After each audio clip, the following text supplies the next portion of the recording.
All right, welcome to Thor and the Boy.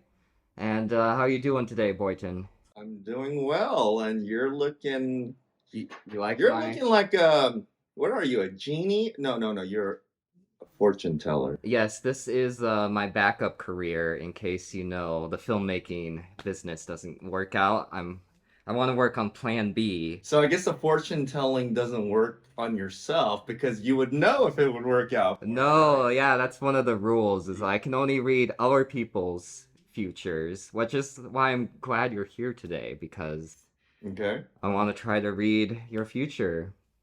So, do you have any questions about your future? I could look into it for you. Let's see. You know, I've been wondering how we're gonna book the next guest, you know? Book the next guest. Let's see. I can see a lot of future guests. I see you talking a lot. Um, I can tell you that tomorrow you're probably going to eat something tasty, but I don't see any spicy chicken in your future. And I can tell you, you're probably going to go to the bathroom. Maybe do one, no, number two, maybe both, but I'm pretty sure it's going to happen. Wow, you are the best fortune teller I I've ever know, met, Bryce. I know, Because I'm who good. doesn't go number one? Who doesn't go number two? Spicy chicken thing, you know I don't eat spicy. I did not know that before. I swear, I swear. Come on, what does that have to do with Don't our watch episode one. I did not know. I wasn't listening at that part. Okay. But okay, but I want to know about this next guest. We don't have anybody Okay. booked. I mean, Okay. that's the future that I want to Okay. know about. Go ahead and touch the crystal ball, and we'll see what I can see here. Does my hand stay on it or? Yes, your hand stays on it. Okay. Good grief. All right. So let me see what your color of the day is. It's blue. No, not blue. I don't see you with yellow. Yellow's not here. Purple. No. Red. Red is your color of the day. And, red has many meanings. It can be, fiery passion romance, or it symbolizes the color blood, family bonds. It also means spicy food, warmth, but it also can be a very dangerous color. It can be a warning, and it could be a symbolization of violence, anger, aggression. So I can either see good things happening or bad things happening in your future. So either way, You could see good things or bad things in my future. either way, I am right. Wow. You cannot deny I am right. I can't argue with you there. Either something good or bad is going to happen in my future. And then either way, I was right the whole time. It's like I've read the script of your life, and I know what's going to happen. You know what? I'm thinking if my endeavors as an actor and a podcaster don't work out, I'm going to do fortune telling as well. You could. You're gonna. Because I think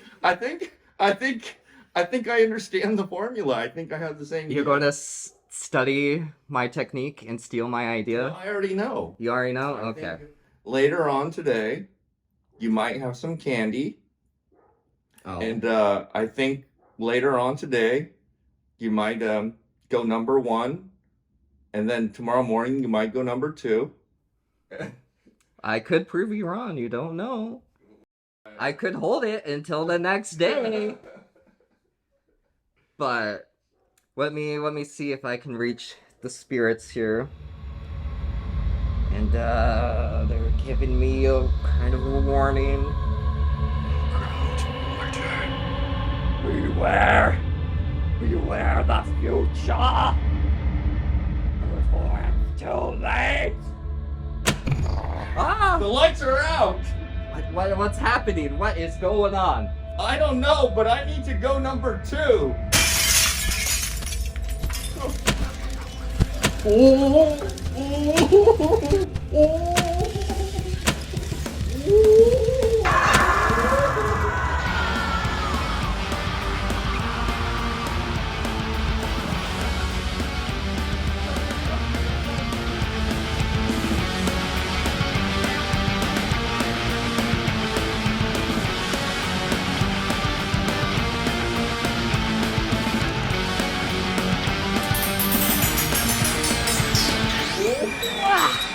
Whoa. Hello. Hello. Hi. Hey, where did you come in? Through the air conducts and the window. Oh, and, you know, okay. you should be careful with your security at home. So those bats flying around us, they're actually this vampire. No, I think those are mosquitoes. Oh, okay. Yeah. I saw one earlier, so I think that's what So the some issue big was. Yeah. mosquitoes. Big mosquitoes. But you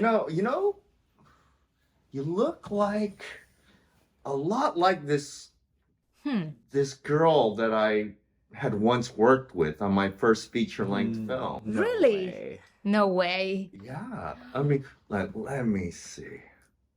You looked a little different then. Mm-hmm. Your I'm hair's more a- alive, maybe. Yeah, you looked a little bit more alive, a little less pale. Yeah. Yeah. I think I know who you're talking about. I know what's changed. You got a haircut. Yes. Yes. You Yes. got it right. Yes. You're Olga. Yes. Now in vampire form. Oh, Yes. Okay. So this is Olga Molina, folks. Hello. from Spain. Mm-hmm. From Spain, and also a fantastic actress whom I have worked with several times. Yes, several. Thank you. Yeah, and Thor, you've worked with her. Yes. Several times, yes. And currently. And currently, We're still working, actually. So Yeah. so it's almost in the can. We're almost there. So. Yeah. almost there. You're Yeah. so close. Well, it's a pleasure to have you. Both of you are dressed up, and I couldn't keep it together during that little skit that we're doing. Did you notice I was doing the Dumb and Dumber thing? Woo! Oh, I mean, Slowly transformed into that. I think it was a great choice. Yes. Yeah. that just shows your range as an experimental actor. So That's probably my worst acting I've ever done. You But, know, it's okay. what would you do if you won an Oscar for that scene? I would think there's something severely wrong with the Oscars. Like, okay, what's going on here? Yeah, I know. Maybe they're seeing something that we don't see, you know? Yeah. You know what? It's actually been, it's crazy. It's been like, I think it's been like over 3 years since I actually seen you face to face. I know. Yeah, Yes. and you know what's crazier is like, you were the very last podcast we did before we shut down for a while for the pandemic. I know. In my previous podcast. Mm-hmm. Yes, backstage confessions. Yeah. Backstage. And then we went dark for a long time. Like me and Derek didn't have a podcast again for at least like 3 months maybe. Mm-hmm. I mean, those were complicated times. Yeah, So, yeah, they were. I remember I was so nervous Yeah. in your podcast. I was. Yeah. I mean, Yeah, no, I mean, like, it was nerve-wracking because we didn't know anything about what was happening. Like, everything was a huge guessing game. I know. I And know. all the information was changing from minute to minute, hour to hour. Yeah. And it just seemed like the way, I mean, now that we actually experienced it, I mean, as bad as it was, I'm glad it wasn't like, it didn't become what I thought it was going to be. Yeah. Yeah. So, and it did get under control. So, Yeah. No, but in that moment, I wasn't nervous about the virus or whatever. I was sure that was like nothing. I was nervous about the podcast, you know, like talking in English. oh, okay. Yes. Okay, well, then, also yeah. a little bit of that, you know, because Yeah. everything, as you said, was an enigma. Like we didn't know. But Yeah. I was like, you know, I thought it was going to be like nothing. And I think we kind of talked about it before recording, like, you know, probably it's going to be like, and then boom, Yeah. shut down. I know. Yeah. But it's good to have you back on a new podcast with a very different host. I know, very, very different. Yeah. But I'm so happy that we're actually doing a video aspect to it now. Yes, I'm glad. I remember the last time, like, oh, why there's not a video? But now, Well, video. Now we have both. yeah, Video we're and- doing a video and That's audio. amazing. And we have a whole like 70 views on each episode. That's pretty Hey, good, that's man. good. Which isn't bad. You're new. It's Yeah. okay. You know what? That's when you want to experiment the most and see what works. And Mm-hmm, but you know, the reason why me and Thor, I feel like we decided this would be a good fit. We both agreed that this is not going to be about the numbers. This is going to be about like, we still want to deliver quality, of course. So we do want to like, you know, roll it back and see what things that we could do to improve it. But it's not going to be about trying to gain like a million subscriber audience, you know, that type of thing. Yeah. But before we start getting into all the questions and things like that, I want to experiment with something. Is that okay? Why not? Okay. Why not? So the very last episode, we had Holly Lasso on. Yeah. She is also another actress and somebody that you've become friends with over the years. She's awesome. Yes. So on that episode, we spoke about candy corn. Oh, Okay. yes, I saw it. And I've never been like a big fan of it. Mm-hmm. And like it's I think a lot of people consider it gross or they have no opinion of it at all, right? Okay. But Holly on that episode, if you listened, and I think you told me you did, I did. she said it is really good Mm-hmm. with a cup of coffee. Now, Which blew my mind. yeah, because she said the bitter and the sweet, they kind of balance Like each a other great out. combination. Yeah, They fuse together to Yeah. make a new experience. So I what can see that. Yeah. I have here is some iced coffee. Ooh, Oh. cool. And this you said would probably work for you because you can't really drink hot coffee because you have your fangs in. Because I'm a vampire. No, yes.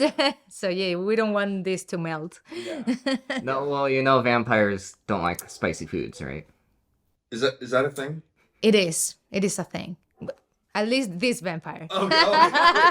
Olga, do you not eat spicy food? No. Me No. too. You too. Oh my God, you're like one of the few. Yeah, I know, right? Whenever I mean, say I don't like spicy food, it's like, what? you know, Asian people always give me a really hard time because they love spicy food. I know, yeah. Like Sichuan cuisine is like so Sichuan? How you I don't know. Sichuan? Sichuan, yeah. That's so spicy. Very good flavor, but so spicy. It's like too much for me. You know, I've always thought you had like really good taste in food. I know that's one aspect of the podcast I'm really glad that we've gotten into. It's like food and stuff like that, right? I mean, I'm a foodie, Yours, I have to admit. Ah. I Yeah. love food. Do you like udon? I love udon. Oh my God, Okay. I love udon. Me and Michael Fredinelli, Marilyn Adams, and Michael Noze, we like to go out to get udon mogizo. Oh, In, I know that. I San know that Jose? one. Mhm. Oh, you been to that I've one? been to the one in Mountain View. Oh, okay, yeah. Yes, There's more than one then. there's more than one. It's so good. It's so good. yeah. Really, really good. So freaking good. Really good. No spicy for me. Yeah, but no, me neither. So delicious. Yeah, I like to get the. Now I can't even. I don't remember the names yeah. either, but Yeah, I if I saw it on the menu, I would be able to tell you because it gives me the description. yeah. But yeah, I mean, do you like udon, Yeah. Thor? Dude, one of these Why days. not one of these days? We should all get. udon. Oh man, I'm down. And there's another place in Stonestown, in San Francisco, where I think it's called Marugami Udon. Huh. But it's more like it's not like a table service place. Okay. You like go right down the line and you pick your ingredients that you want to put into your Oh, that's udon. cool. No, I don't know Yeah. that one. But I like udon magizo because I like getting table service. You know Yeah. what I mean? Yeah, you don't have to worry about picking ingredients, but that sounds interesting too. I would like to try. Yeah. All right. All right. Shall we try? Yes. All right. I'm not sure how I'm gonna eat with the fangs, but I'm gonna try. Actually, this could be the fangs, you know, like Oh, the candy corn things. this could be. Oh yeah, You know? this is true, right? But I will try. I will keep this too. So it's the technique you eat the candy corn Yeah, how- first. How? I mean, don't know. Holly, Do do you you have remember an how- instruction? I you think remember she how Holly said it? said you do it first, right? Okay. And then they take a sip? Okay. Well, let's Let's Try it. try. All right. Okay. Mm-hmm.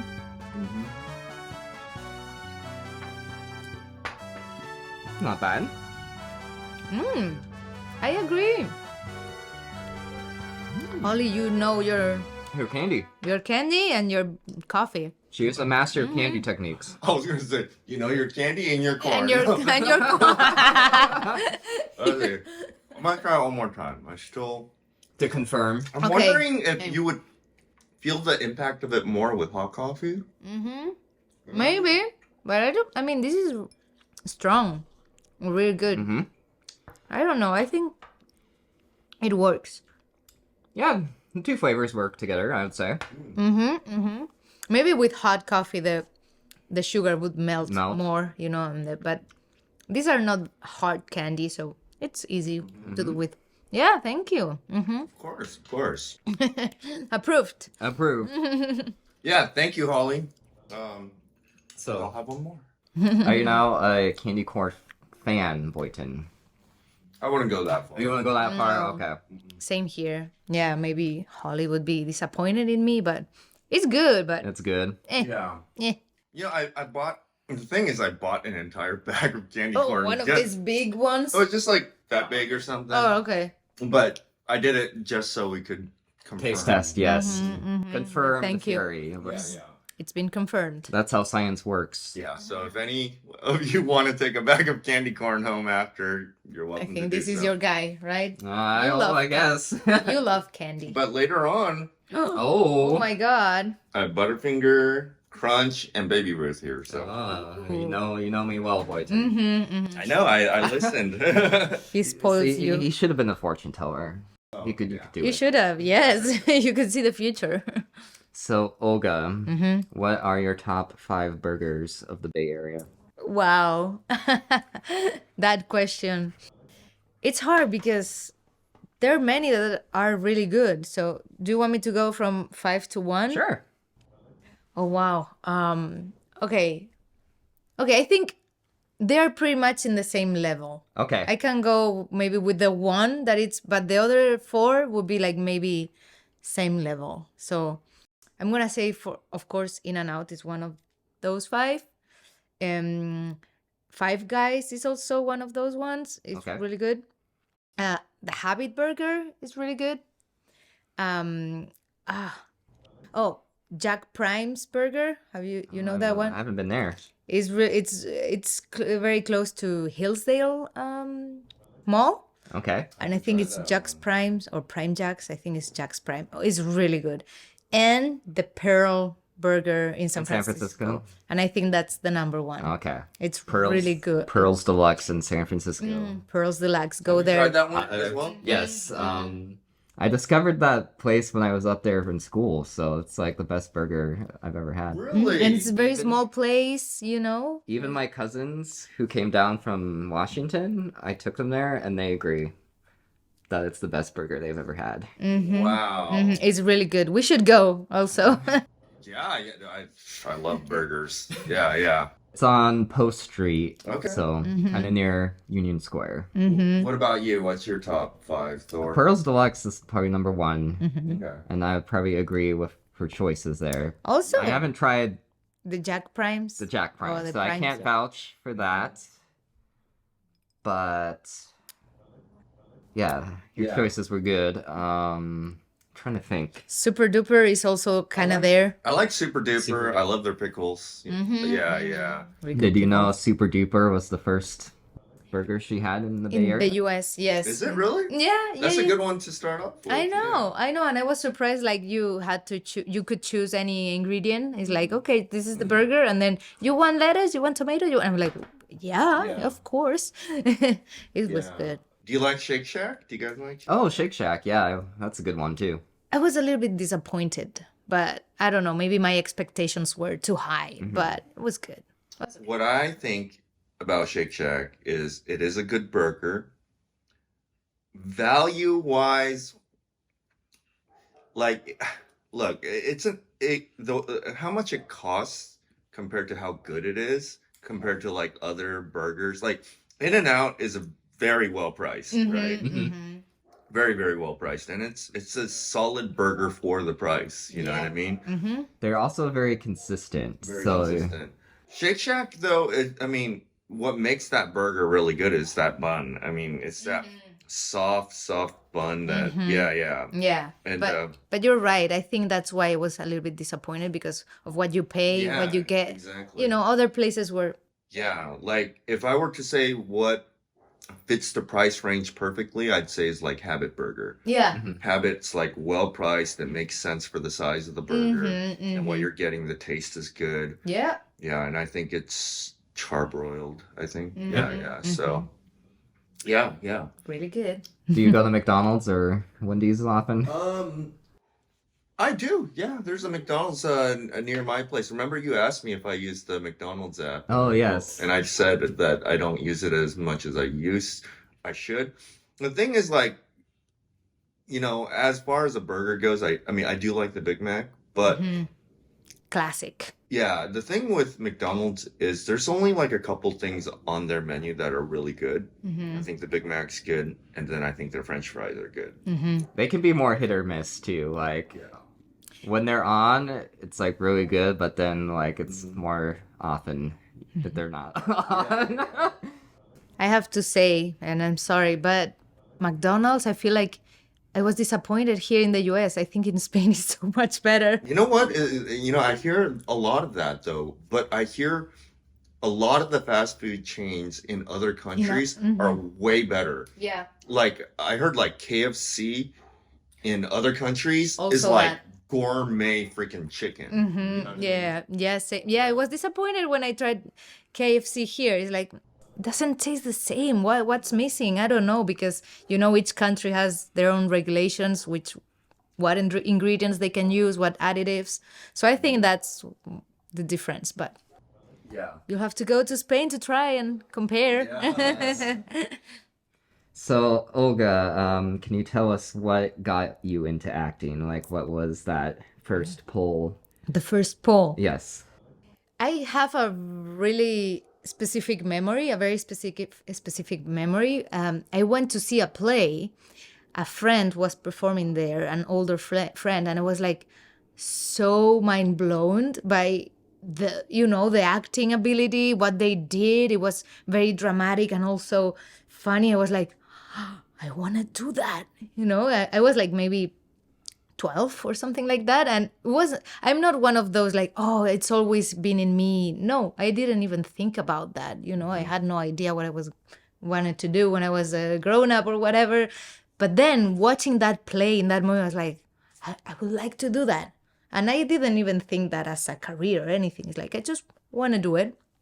And yeah, from that I went to in school. They had a theater program for only 3 months, but I joined and it was like really fun.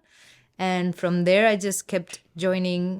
Then I joined a theater group in Barcelona, and I've been with them. I was with them for 7 years, called Exuda Teatra. They're really good. Hello, if you're seeing it. And yeah, and I never stopped. Then I studied in a school, drama school, then did auditions here and there, films, theater, short films, improv too. So yeah, and then it started growing. That's awesome. Thank And you. then when you moved here, did you notice any differences between how they do productions in Spain and how they do them here in America? A little bit. Pretty much the same, I would say. I have to say, I was a little shocked with the quality of some auditions that I went through here, that they were like very, very amateur, which is good because, you cast people, even if you're amateur, they putting out an audition call. It was like, wow, because in Spain, I didn't see people that put auditions there, or either they were film students with certain level, but if there's somebody super amateur, they wouldn't submit the casting calls on pages. So I was surprised that here then the result was very, very, very amateurish. So that wasn't really what I was going through at the beginning, but then I thought, hey, it's great.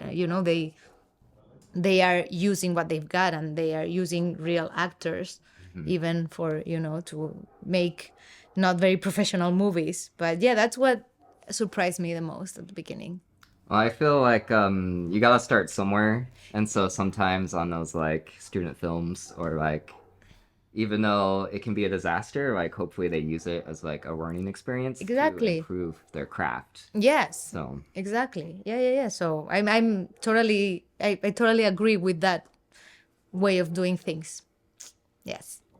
and Boynton, have you was your journey? Did you start with like amateur productions? How did you kind of jump in the acting pool?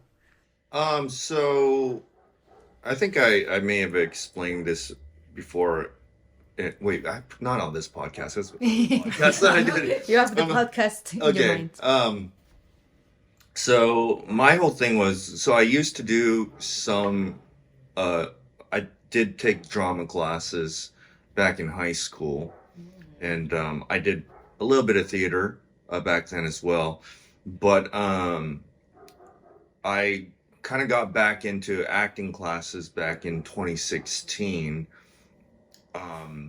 because during that time I had finalized a bankruptcy, and I didn't have a lot of money for the longest time to like even put towards any classes or any extracurricular activities. And then suddenly, once didn't have so much debt left over, I want to put some money towards something that I enjoyed doing.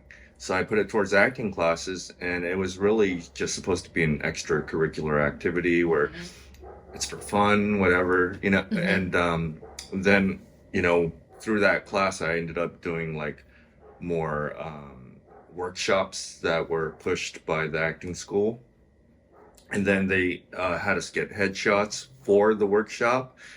And then I was like, I got these headshots. And then the person running the workshop told me my resume is too blank, that nobody wants to look at a blank slate like this. She said, you got your headshot, all you have is your school. And even if you have acting abilities, which she said, I think you do have, she said, you need to get experience. You need to get your feet wet. And I was like, I was just taking this class for fun. And she's like, you got your headshots. She's like, just see what will happen. She said, get on the casting websites and, try to do some student films. Those are probably the easiest ones to get on. And that's kind of how it all started. So I just started submitting myself. I remember within the first like few weeks of having my profile up on SF Casting, I got booked like within just a few weeks. I was like, whoa, it was cool. It was it was like corporate. It was for a venture capitalist corporate event where they were doing like a stage training type of thing, like about like sexual harassment, things like that. So you got paid in your first I got booking. paid. Nice. Yeah. So and then I kind of thought like, oh, this is gonna be a piece of cake. Look how fast I was like, oh, this is. And then I found out very quickly like, oh, it's so unreliable, and and then I did the short film for Home Free, which started off as a short film, then it turned into a web series. I funded the very first episode myself, because I wanted something to put on as a reel. I funded half of it, put it that way, with I didn't know that. Joe, yeah, for just episode 1. And then Joe wanted to keep it going. I was like, well, I can't fund the rest of it, but he wanted to keep it going, so we did it for 7 episodes. Then Michael turned it into like one full film, and and that was kind of like that was a big deal for me, and that's how I met you. Yeah, that's how we met. Yeah, I'm so glad Joe got me into that film because I met you. Yeah, and we had one of the craziest scenes. I know. we were talking about that earlier, you and I, Yeah. and it was one of the heaviest scenes in the entire film, I know. right? It was like a Shakespeare film, everyone dies. Right, right. And I had mentioned that it wasn't anything that was initially planned, but my character, once he was on the run, he was just stuck with this red hoodie the entire time, right? Mm-hmm. And when I meet your character, you're dressed in a red shirt, and of Yes. course you got your red hair, Red hair. Yes. and then you have the other guy, the thug that's with you in the car, played by Derek Crow, my old podcast partner, Yeah. and we go through this, shuffle, me trying to grab the gun out of your hand, and then I turn it around on you, and then boom, Yes. blow Boom. your brains out. Yeah. Yeah. I remember that. It was Yeah, it was fun. it was a scene at the end of the film. I mean, it's been out for a while. Just tell it how it Yeah. goes. But my character has been on the run because he's responsible for this huge murder plot against this older gentleman that he was living with. And he was a part of that plot with his girlfriend, who had passed away in that film as well, but she was responsible for a lot of the killing too. And towards the end of the film, he's just out in the middle of the road, and then Olga's character, I think her name was Mandy. Mandy. Okay, Yes, her it name was Wow. Mandy. Good memory. She pulls over to the side, and she seems like a nice, like, pretty girl, and yeah. I want to And help you. Yeah. this guy, he's looking down on his luck, and she picks him up, and it looks like maybe things might turn around for him, right? Yeah, it was like a glimpse of hope for you. It was so really sad Yeah, because finally you were thinking, oh, maybe now this is gonna work out. yeah, yeah. And she seems very compassionate. She seems very kind. She's trying to actually give him kind words of encouragement, right? Yeah. And and then she says, "I need to pull over." Yeah, for a call, like, Yeah. do you mind if I pull over for a second? Yeah. So, and then I got out of the car. she gets out of the car. With the He's on the phone. phone, and then like he's like looking off into the meadows, and like she's on her phone call. He's looking at her, and maybe he has a little crush. I don't know, but and then they start playing like this like nice like hopeful music. Music, yes. Right. You remember and you're that? like, yeah. Yeah. But But then, yeah. then some dude comes out of nowhere from behind me Dude, in a car yes. seat and holds a knife against my neck. Right. That was Derek, yes. That was Derek. And next thing you know, I find out that this was a plot To rob you, basically. to rob me. Yeah, and we didn't know you had nothing with you, but Yeah. So, but I question their judgment on picking up me at that point in the film. I don't look like I have money. that's true. That's true. But maybe I think we were desperate. Yeah, It's like you were the first person we saw in a while. It's like, okay, just this guy. He what? must have, a card. They assume you have a credit card. Yes. And they see that I'm Asian because they think I'm a Silicon Valley geek. Yes, the Silicon Valley nerd. Yeah. Yeah. So, but then no, we were wrong. Yeah. And then, man, you defend yourself I because did. we wanted to kill you. It's like, Yeah. okay, take care of him. Yeah. But then you knew how to. I don't remember how you take the knife. No. So you. I grabbed the shovel, and then Derek also is like, okay, Yeah. They were gonna like kill me with the shovel. Yeah. Right. And Derek also had a knife still. yeah. And And you had a gun. I had a gun in. Yeah, and that we didn't know. My character barely knew how to use that gun Yeah. because he's not. No. He's just some regular guy who happened to get a hold of a gun. Yeah, you were nervous, like, Yeah. okay. He didn't even know how to hold it properly. Mm-hmm. And then, of course, Olga's character. She lunges in after me. Yeah, because I saw that this guy is not gonna shoot, right? Yeah. And you were like, give me the keys. And I'm like, okay, yeah, I'm giving you the keys, getting close to you, and then try to grab the gun from your hands, and then, back and forth, and then boom, you finally shoot me in the face. Yeah. Yeah. Yeah. And you know what? The way that scene was edited between me shooting you in the head and where you dropped, it was like the way it was cut was flawless. I was just like, when I look at that, I was like, how is Michael Fredinelli going to make this look like it actually happened? Right? Yeah. In the moment, I was like, I don't know how Yeah. is it gonna look, but man, Yeah.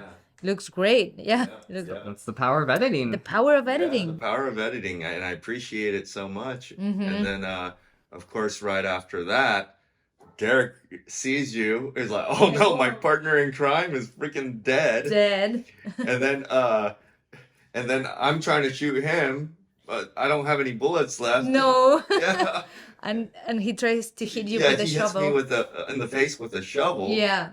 But And then I go down, Mm-hmm.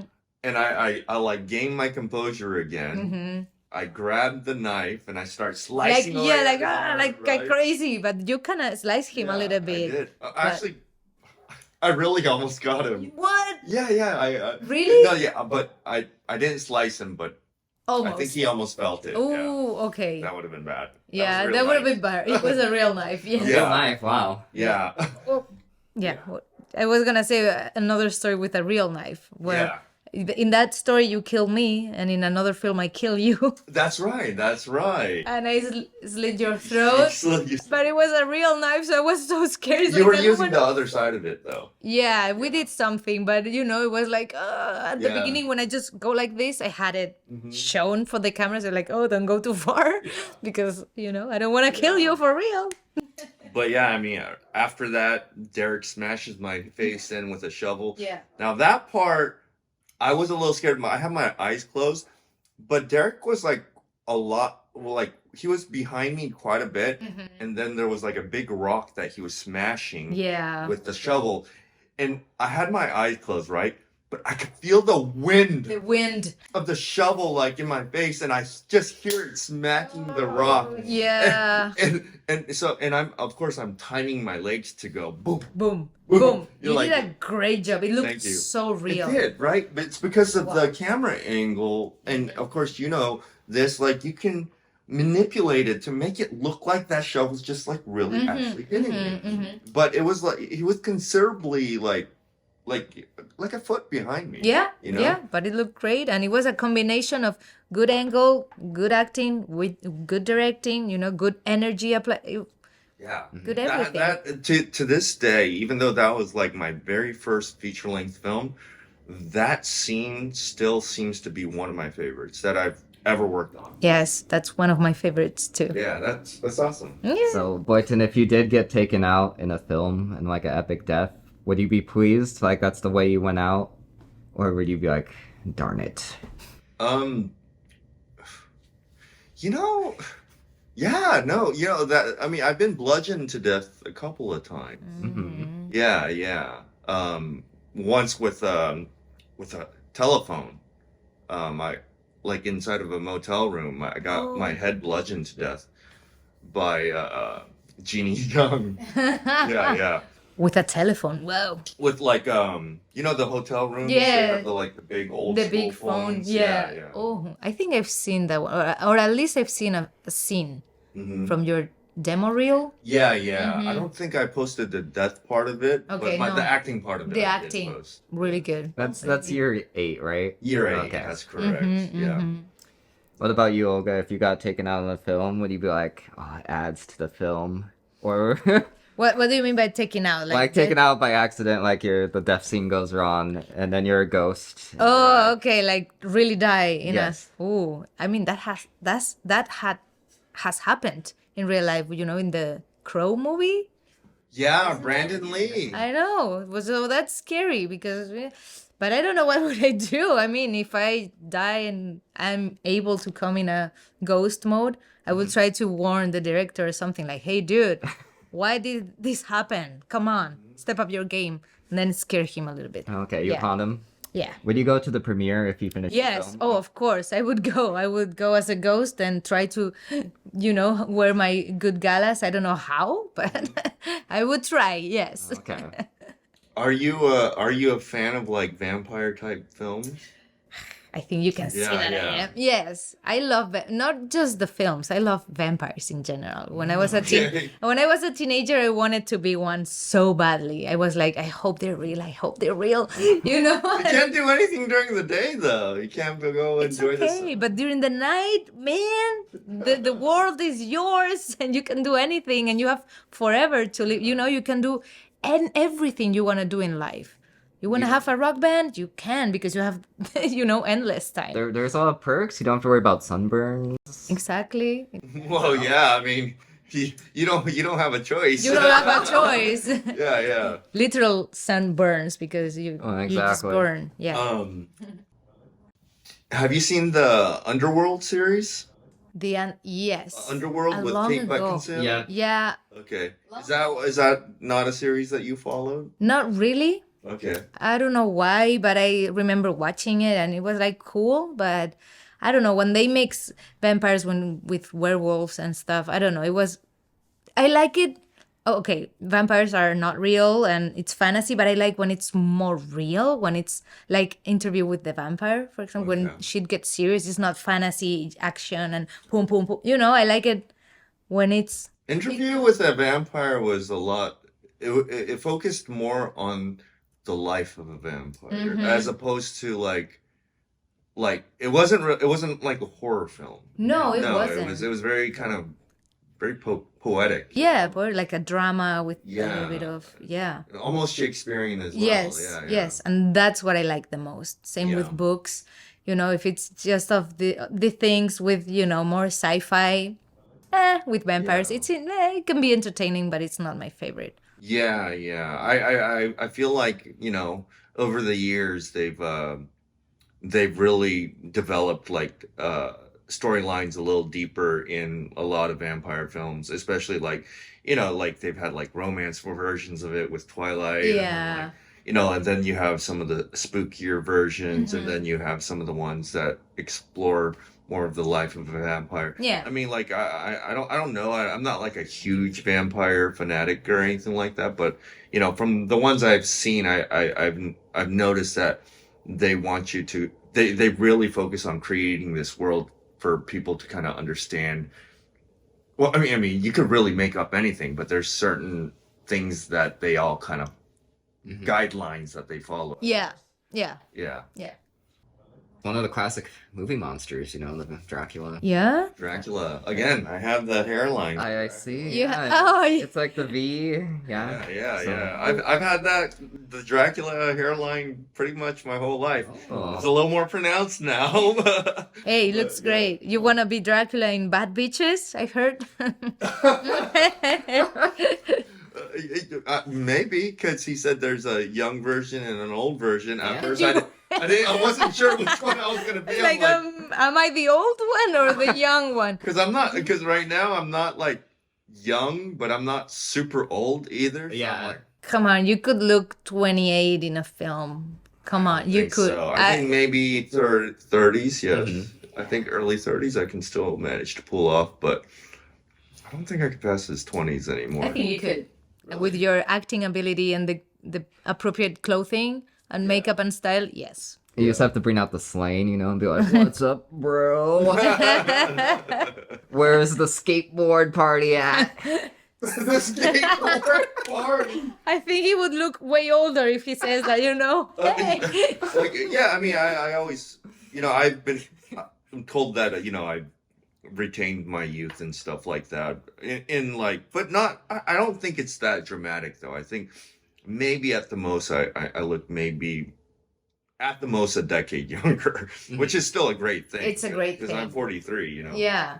So, but if I could look like I'm in my mid 30s, I'm happy, But yeah. It's more possibilities acting wise too, right? Yeah, But yeah, probably definitely. I don't know if they would cast you as a 40-something-year-old guy. So they still try. I think like I still don't have that. I think when they picture like a 40-something-year-old, they have like a real kind of like feel for what a 40-something-year-old is supposed to look. Yeah. I don't think I really embody that look yet. Yeah. It's starting to happen. I have a lot more whites coming in and stuff like that. You can't really tell, and of course my hairline's getting higher, but yeah, I don't mind it. You know, Yeah. like I want to play like 40-something-year-old, and I definitely did for Scorn Waifu. Scorn Waifu. I Yeah. played the father. The father, I know. I was like, can I really pass as this girl? Like, because one of the actresses, she was like in her late 20s. I'm like, I guess if I was 15 and I had a kid. Technically, you could be the dad. So Yeah. you were a young dad. With Jeremy, definitely. I mean, if I had a kid like when I was like 20. Like, Yeah. Of course. It's interesting to think what that film would have been like if you played Nathan. It's funny because I like Jeremy Tanaka, like you're his girlfriend in that movie, right? Yes. And you played one of my love interests in like that zombie film that never came out. I know. Well, it's supposed to come out this Halloween. I don't know. There are ads. Who knows? Hopefully. Yeah, hopefully. But you played my love interest in that film. It's funny because I play his father. It's a twisted combination. But you know what's funny is I'm like but that does kind of make sense because you're kind of like the age between him and me. Yeah. Right? Because like I think I got like about a decade on you, right? Not really. A little less. A little less, yes. Okay, a little less like than a decade. 7 years. And then around there. But and then he's a little bit younger. Of Yeah. I don't really know how old is he, but he's way Jeremy younger. is in his Early 20s, probably. early to. I think he's 24. Mid 20s. That's what I Okay. think. Yeah, because I think when we started doing Scorn Waifu, I think he told me he was 23. Oh, okay. That was a couple years ago already. Can you believe? I know. No, I cannot. I think somebody really is playing with time. You know, like in the superhero movies, there's a supervillain. This is my theory. Okay, it has not been confirmed, but I think that somebody's playing with the time. Time goes too fast. It does. You ever hear about people that get like claim that they've been abducted by aliens? They said the number one running theme with people that feel like they've been abducted by aliens is like huge lapses in time. Like when like they'll like say like you and I are doing this, and then suddenly they can't even account for like what happened for the last like 18 hours or something like that. They weren't sleeping. They were like they lost an entire day. Like, It's like, whoa, okay. and that's kind of a running thing for people that have claimed to have been abducted. I don't know anybody. I don't know. maybe that's what's happening. You know. So, Olga, can you tell us the story of probably what's the most awkward set day you've had? Or one of them? Yeah, I mean, I think I've been lucky. I haven't had a lot of awkward set days, but one of them probably the very first project I did when I moved here, which is a very amateur, student film, but it wasn't for school. It was because he wanted to. It was like a remake of the Power Rangers. Okay, wait. I mean, like, was he using the Power Rangers name or like what's going on? No, it was a different name. It was called Mega Voyagers Express. Okay, but it kind of had a similar. Yeah, and I mean, and in the editing, when we transform, he was using the real footage of the Power Rangers. So it was, and then we had to dub ourselves. Oh man, it was, yeah, and I didn't know what to expect. I wasn't sure what I was going to do there. It's like, okay, you're gonna be the pink Power Ranger. I'm like, okay, sure. I don't have the costume. He's like, no, you don't need any costume. It's like, how are we gonna pull this off? Then just wear a pink t-shirt. It's like, okay, I'm wearing a pink t-shirt. And I remember it was in Oakland, the filming, and I didn't know how big the crew was gonna be. It was like in this, near this lake, Lake Merritt, I think it's called.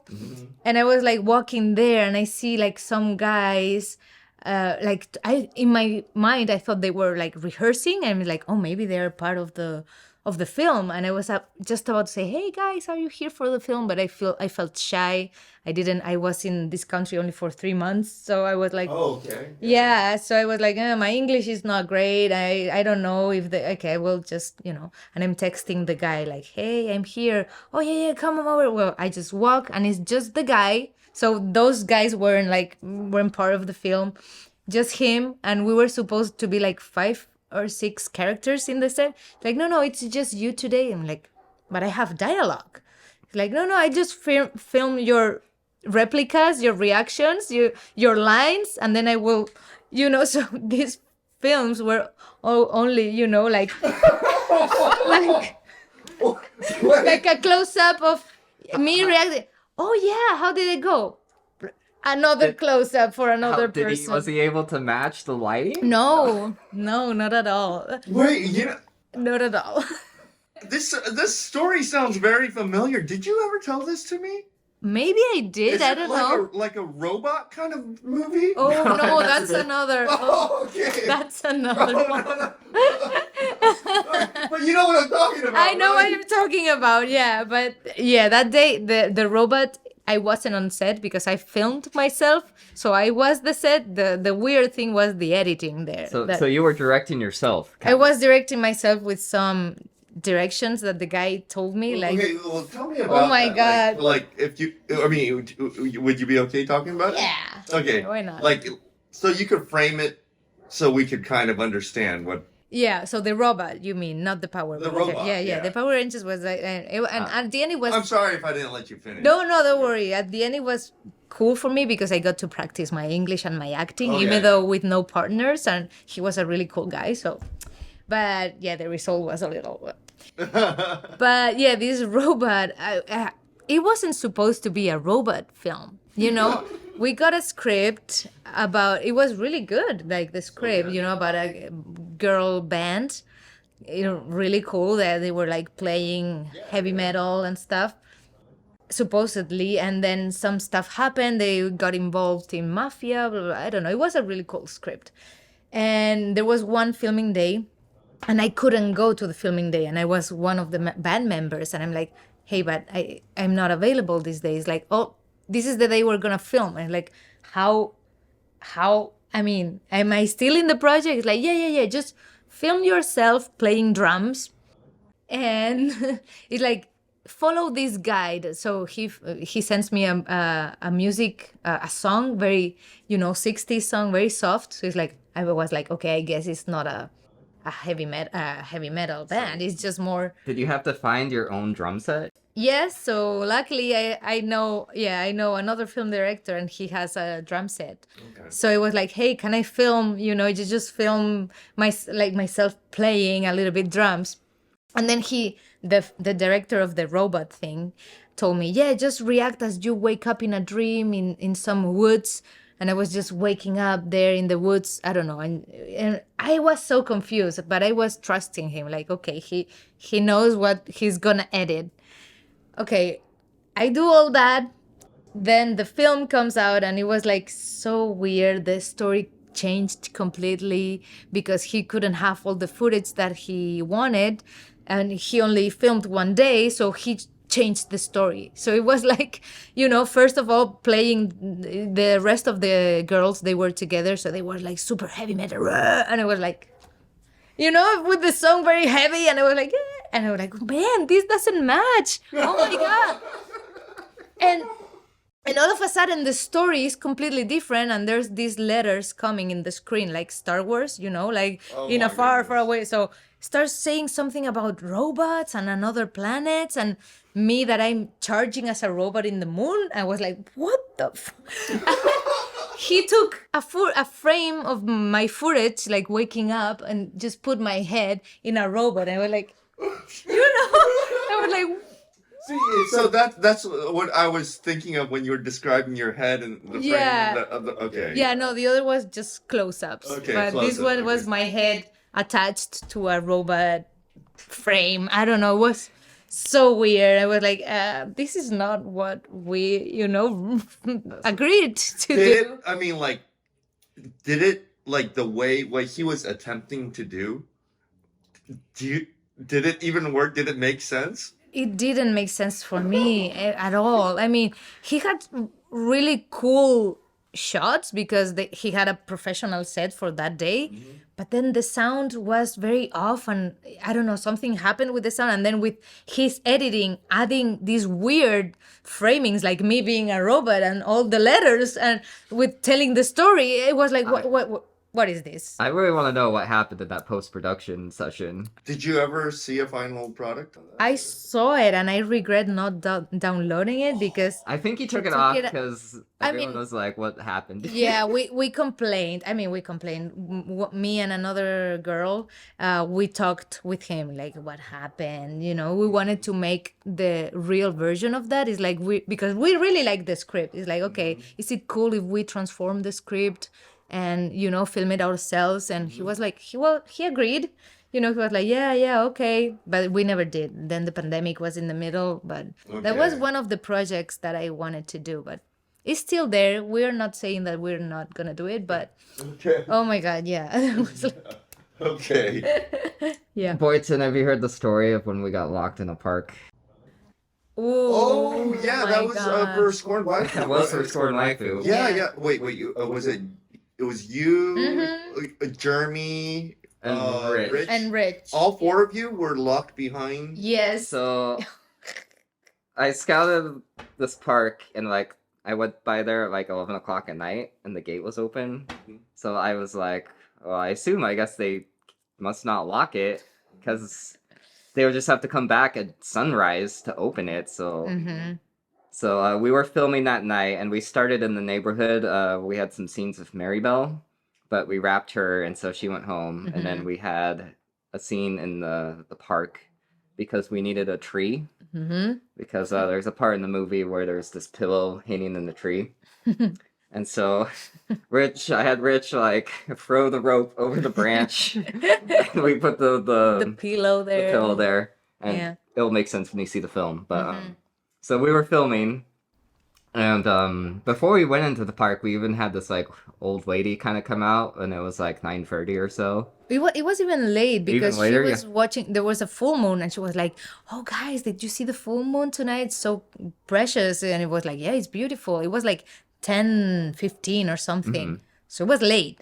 Normally, they don't lock parks at 10 p.m. If they do, it's at sunset, right? Yeah. So it's it was usually open. sundown.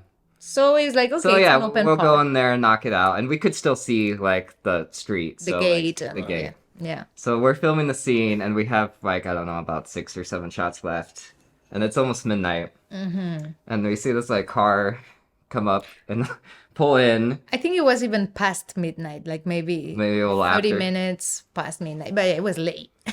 And so I was like bracing myself because I was like, oh, it's probably like the ranger, and he's gonna come and be like, oh, you gotta get out of the park. But But nope. no. So Olga was like, I'm gonna go down and tell him. Yeah, because I see the car approaching the fence and I'm like, oh, maybe he's trying to get the car in the park. I don't know. But then no, the guy leaves the car, starts locking the fence. And I'm like, the guy is locking the door. And, you were like, looking at like, okay, I need to run and tell him. Like maybe he hasn't seen us, but we were very obvious because we had the lights pointing at the hanging pillow. So from his point of view, probably we were a weird cult doing something weird. But I just with my flashlight in my phone running, wait, which probably made me look like a maniac, with the flashlight. Wait, and the guy I see he goes faster, locking the door and like he's afraid or something. I'm like, no, wait. And then he gets in the car and gets the fuck out of there like super quick. And I just arrive at the fence when he's hitting the door, and like backing up. And I'm like, no, wait, where? And then he left. We're like, left there, Yeah. locked up in the park, with the fence. And Rich, who is an older guy, is like, what are we gonna do? How are we gonna get out of here? I had to work the next day at 8 a.m. and it was already past midnight. So Oh my. I So yeah, it know. was like, let's finish the scenes, and then we'll try to figure out what to do next. So yeah, we finished the And so we scenes. finished the scenes quickly, and then we went down, and then we had Jeremy, who was Yeah. like, we can get over this fence, no problem. Yeah, and, I mean we could, but I was worried about Rich. Wait, how did Rich get over? He jumped Did it. as we did. I think Jeremy got over first, and then Yeah. I got over, and then Jeremy like hopped back over to like help Rich. Yeah, and we put the stuff first, so we There was asked- also a little gap, so I was able to like squeeze like the camera below. Yeah. I mean, can you imagine, like, because there's certain people that I know would not be able to get over that fence. I know. You know what I'm saying? Like, when I think about it, yeah. There's definitely some people that would not be able to get over that fence, and that would be a very bad situation. A very bad situation. I was thinking like, oh my God, what if we jump and somebody gets hurt? Now we have to go to the emergency room. And I started like, this could go wrong so many ways. What if the cops come? Yeah. Yeah, what if they come and we're like locked there with Yeah, a hanging pillow? You know? Yeah, what if Jason Voorhees is back there too, you know? Also, and we get Yeah. murdered. You know? Yeah. We could also hear like the little coyotes or whatever. Yeah, like, woo, you know, it was full moon, so it was like very spooky. Yeah, no, I could. So Very spooky. Did you guys see the moon last night? it Yeah. was Oh very my big. gosh, it was so bright. Mhm, mhm. Beautiful. Beautiful. Yeah, Yeah. yeah. Probably a lot of werewolves came out that night. Yeah. You know. Right. Well, we're gonna take a little break, but we'll be back shortly. Do do do do. Do-do-do.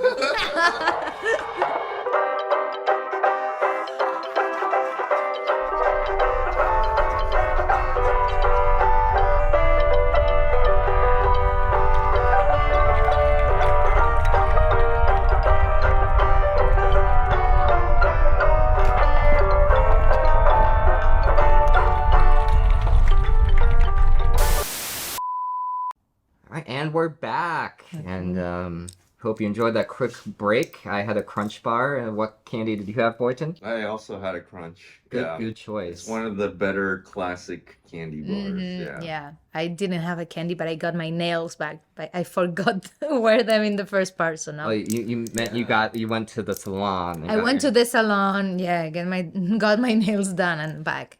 It's been a couple of hours of break. Yes, it is now 4 a.m. but we Yeah. are And we are here. we are here. What kind of salon opens at midnight, you know? The one for vampires. Oh, yeah, exactly. The good idea. So apparently, I've been doing this directing thing all wrong. I didn't know you could just have your actors go direct themselves in the woods or find their own props.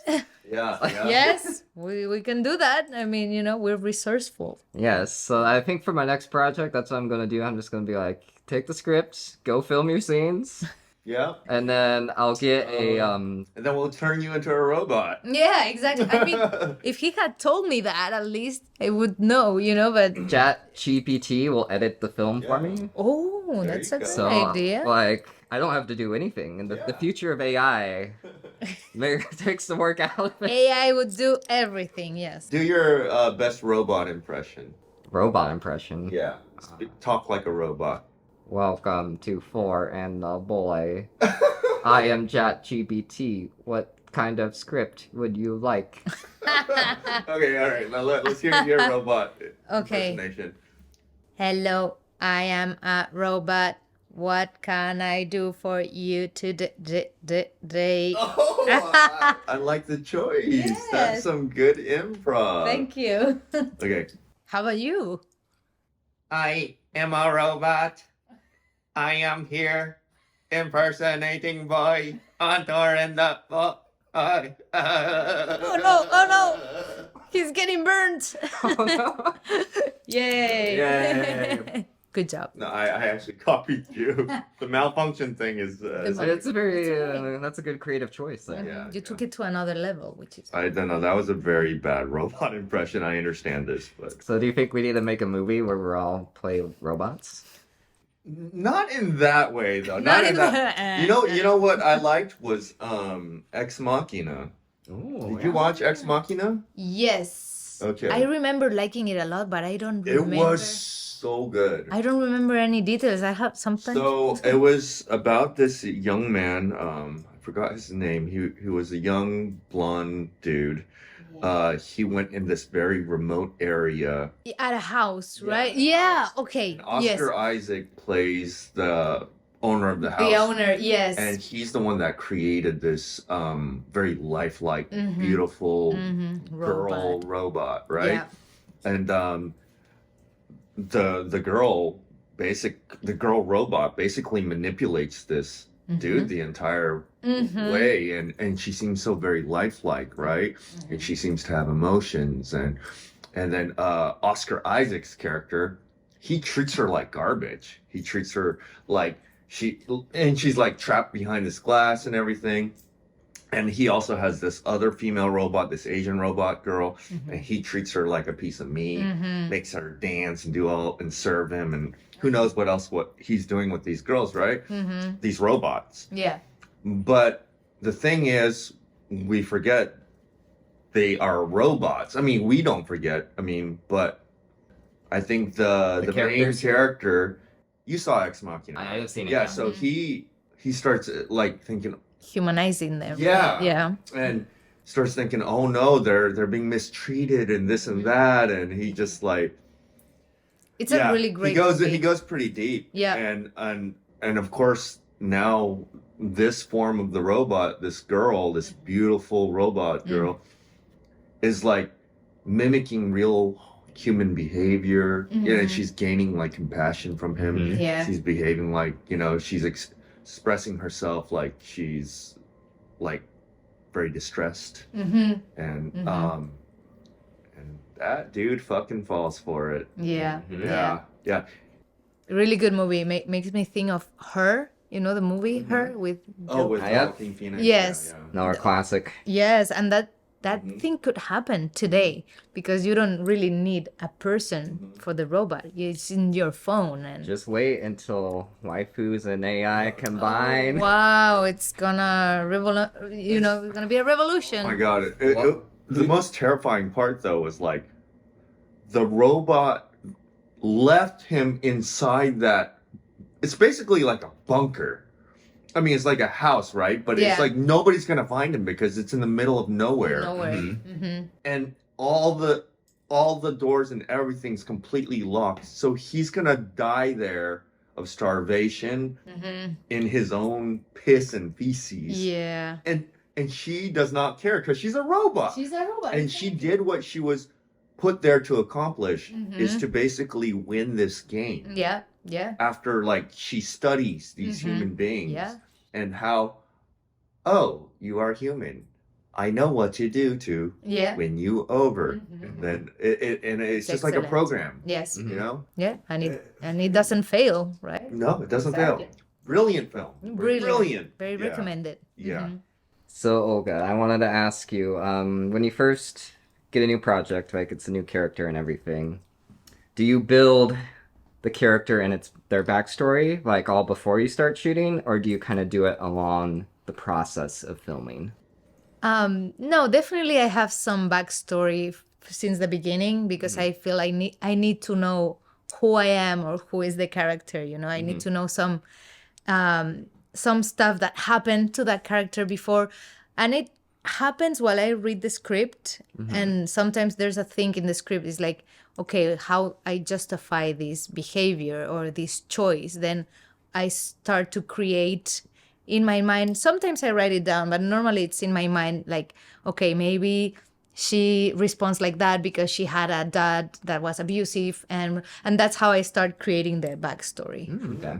Yeah, and then sometimes after filming something that you hadn't thought of, it was like, oh, maybe I will add this. But Now, with this film that you're doing right now, it's called The Garden Room. Garden Room, yes. You are the lead of that film. Yes. Yeah, and that's very exciting. And It is.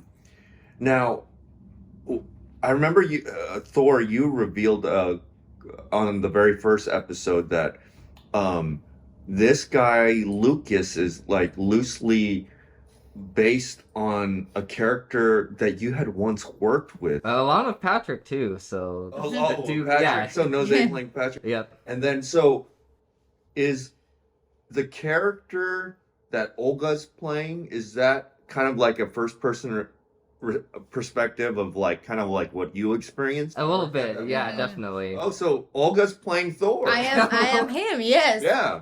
Hilda is the name. Exaggerated. For Yeah. the film, Well, of but course, yeah. you got to make it, interesting for film. So this Lucas guy, was he? I mean, like the real life Lucas, was he kind of like really negative all the time and lazy? He mostly did not really care about the He just job. didn't care. Of course. So, the first scene in the film, it's like her first day at the site, Mhm. and that was kind of how my first day went, because, like, Whew. he's like, oh, the manager didn't tell me I was training anybody today. And, yeah, and he was like, is this your first time doing security? Yeah. So some of the lines in the film are taken from, like, reality. Okay. But there's some experiences that I kind of had to change to adapt to the script. Okay. Because I was with like a different guy when we was like harassing like an unhoused person, and it was kind of awkward. Oh, okay. So you were there? I was when there, That happened? yeah, and Wow. he was like, "Are you doing drugs over there?" And like this person was just like, "No, I'm not," and he like just kept like being like, "Are you doing meth over there?" Like it was just Was really. he just being like a bully? He was being a bully. Oh, Oh, man. man. Yeah, and so Yeah. it was.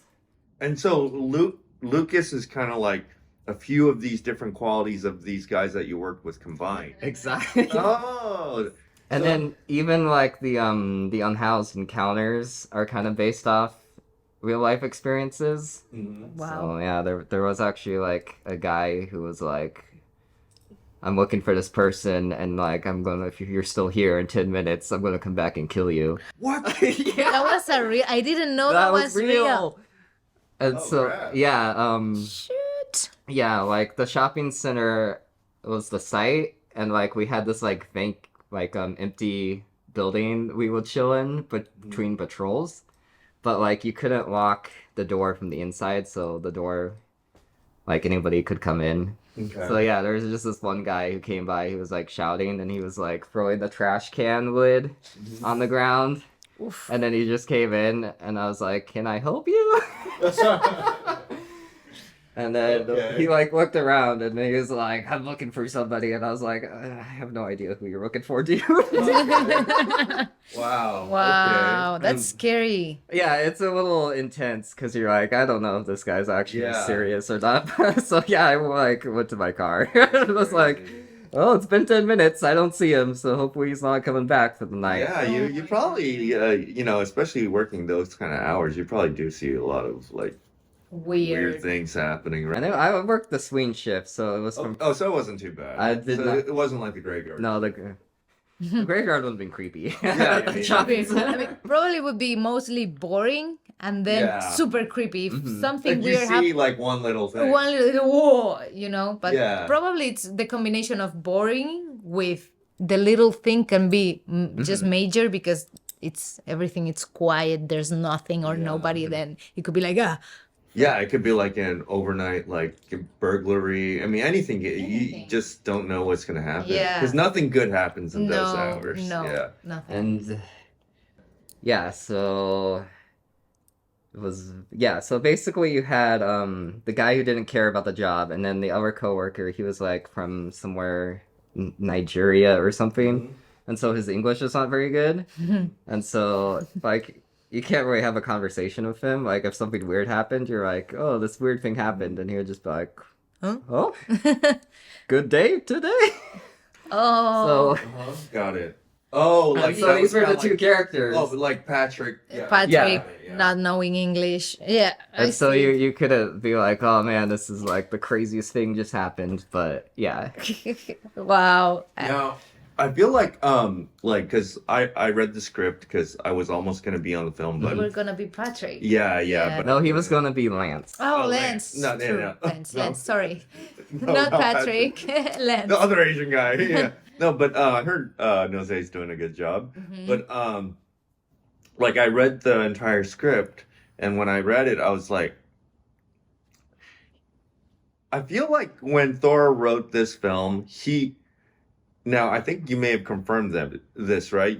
You told me because the name of the main character's name is Hilda, Uh-huh. right?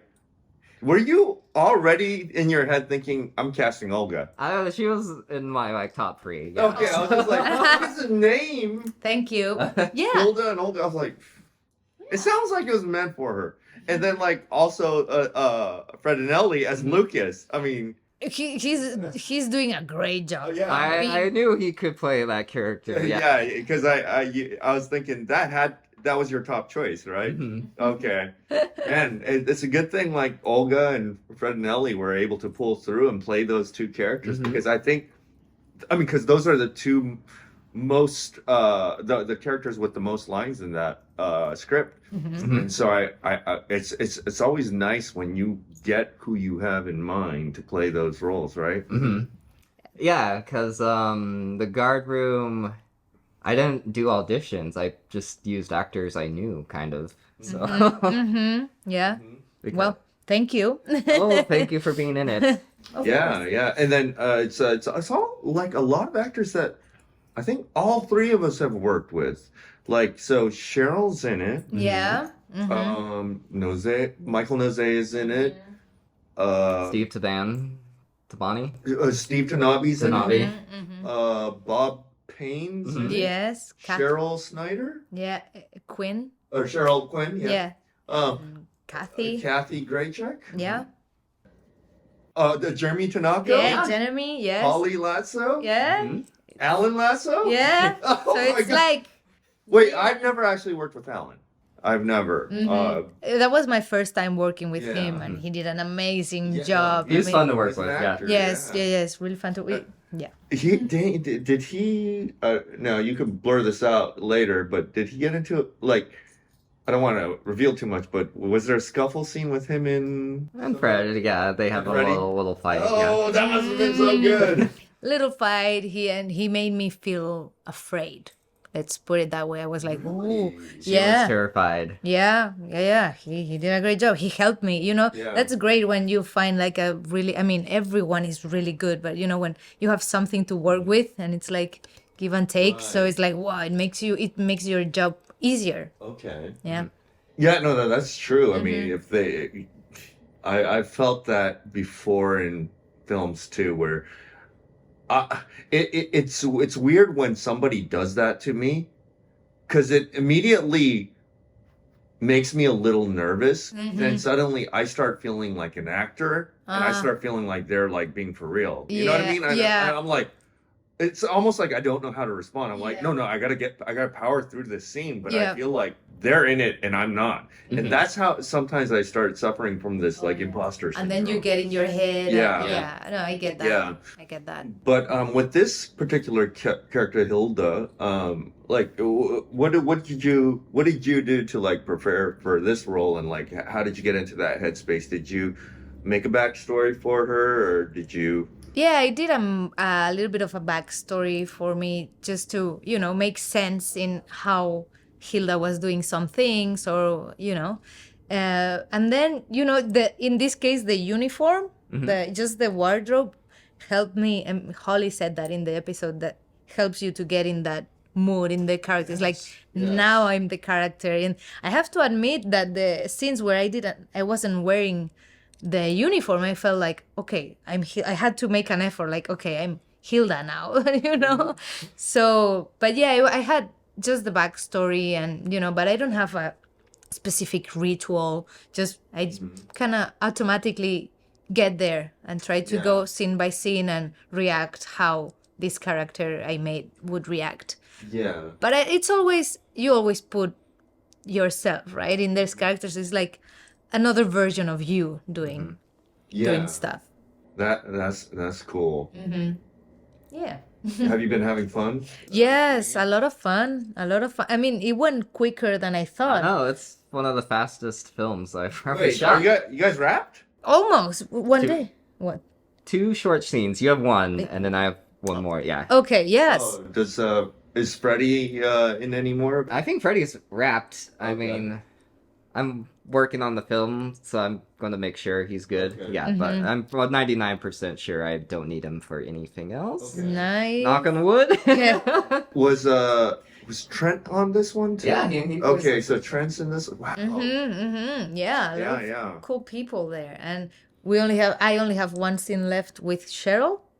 Okay. She's playing a really cool character there, so I'm always excited because Yes. her character always gives a vibe on the film. Like Yeah. No, I love working with Cheryl. yeah, yeah, she's so good. I never worked with her before. I mean, I've seen her in other films, but never worked directly with her. Same with No Say, and same with Trent and Steve, and also Michael Paek. So I've only worked with Jeremy Oh, and yeah. and Michael, but yeah, the rest.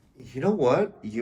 I'm trying to think. Like, okay, I don't know if I've actually been in a scene with Tanabe together. We've been all out of the same films, and I feel like that's the case with most of them. Like, I haven't shared scenes with Steve Tanabe before, and I haven't shared scenes with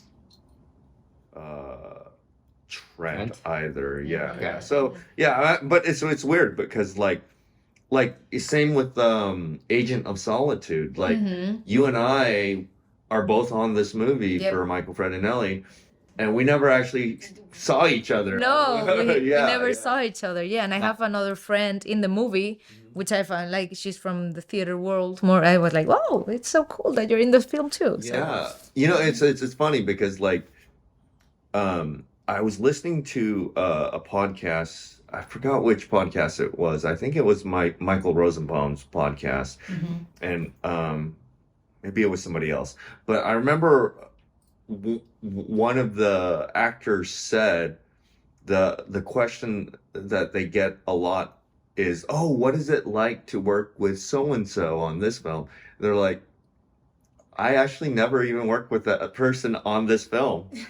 we're on completely different shooting days, so we never actually even Cross saw each paths, other. Yeah. Like yeah, so it's funny because there's some people I've been on film with, on the same film with, and I've never even actually met them in person. You know, Yeah. it's so weird, That's right? interesting. Yeah. Yeah. And this is where I feel like a lot of people don't know this. You know, like unless you're in the film world, like we all know this. Yeah. You know what I mean? But I think the average civilian They kind of don't thinks know. that, all there All the there time. together all the You time. Wouldn't know that be what I mean? funny? So- Yeah, that would be You know what's funny?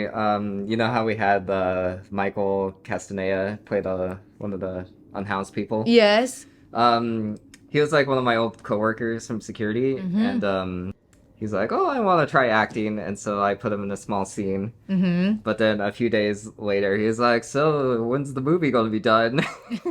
I'm like, "Dude, it's gonna take It's me." gonna take a while. I don't think people realize how long And yeah, how much work it is. Goes into it, yeah. Yeah. between production and then actual production and then post production. I mean, the timeline is just It's huge. That's one thing I'm kind of jealous of your actors, because you're like, yeah, I'm on my 15th project this year, because you can, Yeah, you swap. just Yeah. there for the day. Yeah, Yeah, that's true. what Michael Fredinelli says. He was like, "Man, I wish I could just be like you actors all the time."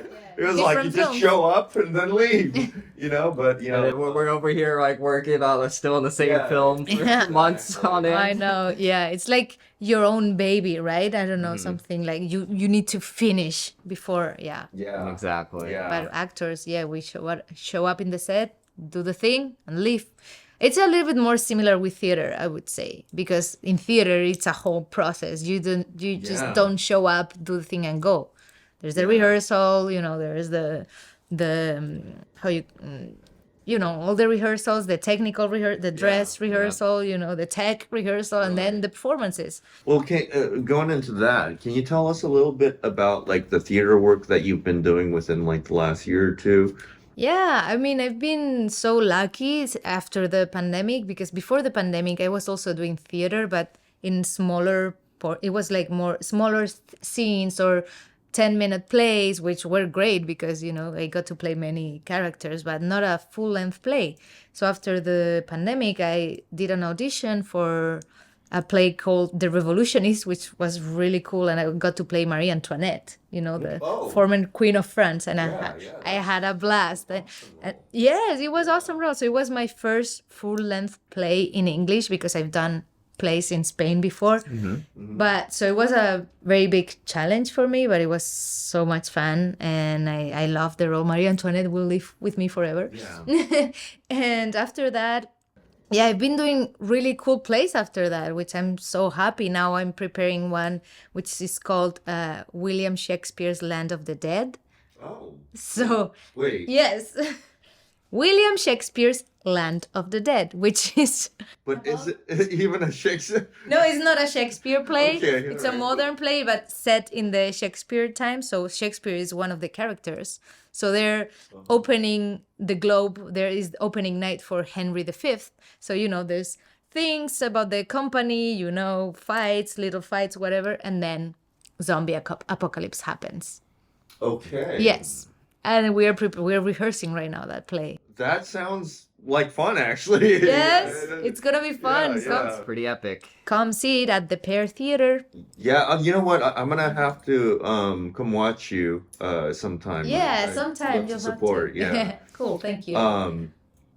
But do you feel like you told me before that like the last time we did the podcast with us and Derek, Yeah. you were a little nervous because you had to do an entire long form discussion in English. Yeah. But do you feel like acting is kind of pushed you into just like learning English in a much more rapid and intense pace than you had anticipated? In actuality, it ended up being more beneficial, would you say? Yes, totally, definitely. It pushed me because, you need to say words in English for acting, right? So just reading the script helps a lot because when I read, it's like, man, there's so many words that I don't know or I, expression. So I feel like I'm learning a lot doing that. And then after that, in the actual performance with the fluency, right? So my fluency improved like a lot. I mean,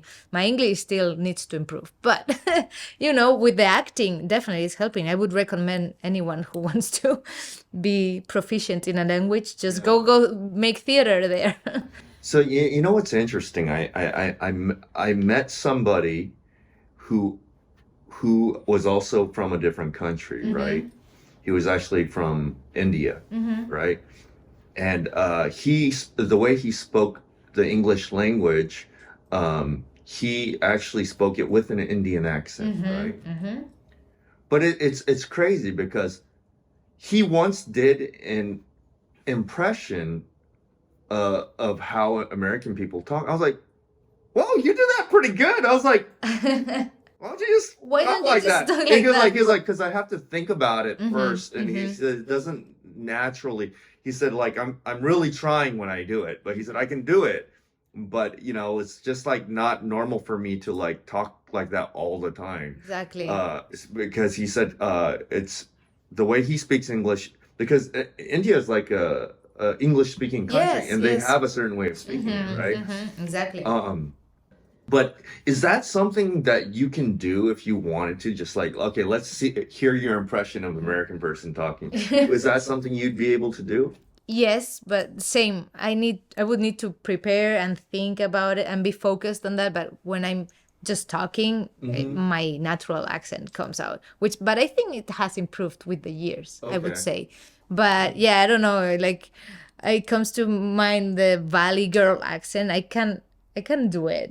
Okay. Do you think you could do it? I think so, but I don't know. Or like, Can you talk like a valley girl? oh my God, Oh that's my like God. so amazing. amazing. I love this water. Where did you my get your God. fangs? Oh, my girl? fan. Wow, You're Thor. great. Thor's really good. Are you a valley girl? In my spare time, you know. You have the vocal fry to a T. It's easy. You just put a question mark at the end of My it. God, you're like amazing. Oh, thank you. Hey, this could be a thing. This could be a skit. This could be a thing, This yes. could be a thing. Yeah. And you could even just be dressed like the Vampire Valley Girl. The Vampire Valley Girl. Oh. Ah, that's a great Can you idea. imagine? Yes. That'd be funny. I'm down. I'm down. Okay. Oh, Boynton, what's your Valley Girl? Why do you want to hear mine? Oh my God! Why'd you bring this lobster? Is that Did you know lobster? that I played this lobster once in a movie. That I lobster know. is so fetch. I'm so So fed. fetch. You know, he's a movie star. This lobster is super hot. It is Because super hot. It's based on me. No, so let me ask you why. Why did you bring this lobster? It's the Halloween episode.